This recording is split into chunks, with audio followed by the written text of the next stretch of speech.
नमस्कार दोस्तों। द हिंदू की एक और खबर पर अब हम चर्चा करेंगे और वो खबर है क्लाइमेट चेंज को लेकर।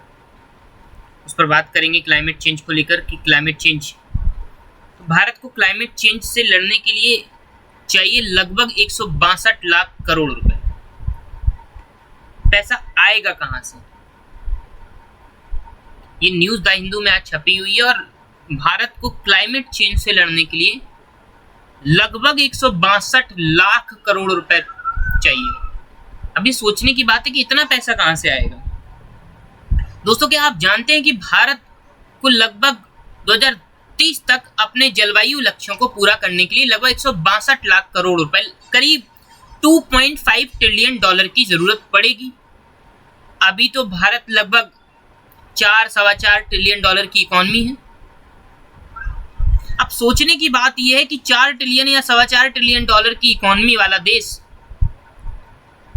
पर केवल क्लाइमेट चेंज जैसे संकट को अगर सामना करना है तो उससे निपटने के लिए लगभग 2.5 ट्रिलियन डॉलर की इकोनॉमी की जरूरत पड़ेगी और 2070 तक का नेट जीरो लक्ष्य हासिल करने के लिए यह राशि लगभग 10 ट्रिलियन डॉलर तक पहुंच जाएगी। हमने लगभग 2035 या 2047 तक हमने सोचा है कि लगभग 10 ट्रिलियन डॉलर की इकोनॉमी हम बना लेंगे। अब आप सोचिए 2070 में अगर हमें नेट जीरो करना है। नेट जीरो मतलब होता है कि हमने जितना कार्बन को उत्सर्जन किया उतना ही हम अवशोषित कर लें और पूरा का पूरा एक इक्वेशन, पूरा समीकरण जीरो हो जाए। तो अब एक ऐसी नेट जीरो सिचुएशन लानी है 2070 में अगर, तो ये जो खर्च है वो लगभग 10 ट्रिलियन डॉलर तक पहुंच जाएगा। सवाल यह है कि इतना पैसा आएगा कहां से?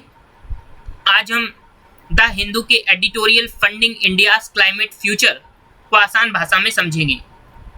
आज न्यूज है कि फंडिंग इंडियाज क्लाइमेट फ्यूचर, इसको समझेंगे, बड़े आसान भाषा में समझेंगे। सबसे पहले हम ये समझेंगे कि क्लाइमेट फाइनेंस होता क्या है। क्लाइमेट फाइनेंस का मतलब होता है वह पैसा जो पर्यावरण बचाने और क्लाइमेट चेंज के प्रभाव को कम करने के लिए खर्च किया जाता है।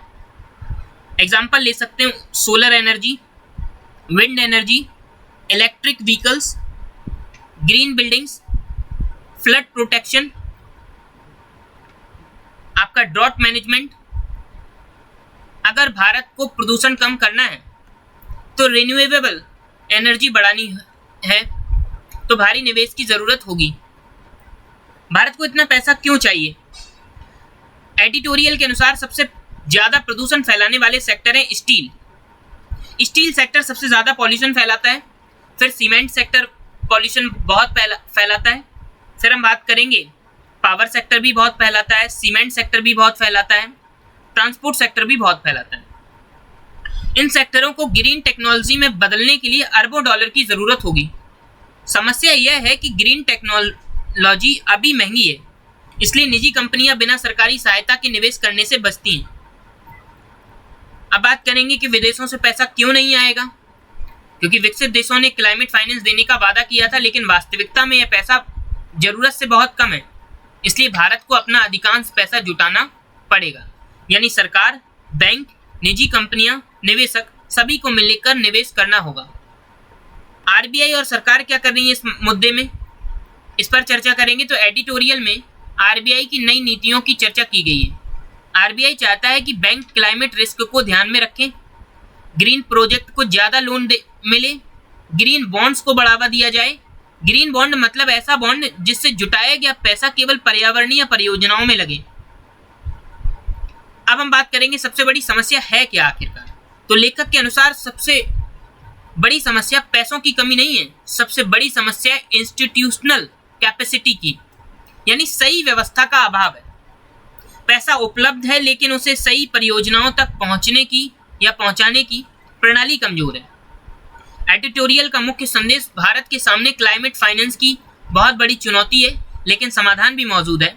ग्रीन बॉन्ड्स हैं, क्लाइमेट फंड्स हैं और आरबीआई की नीतियां मदद कर सकती हैं। अगर सही नीतियां और संस्थाएं बन जाएं तो भारत क्लाइमेट चेंज से लड़ने में नेतृत्व दुनिया का कर सकता है। धन्यवाद दोस्तों।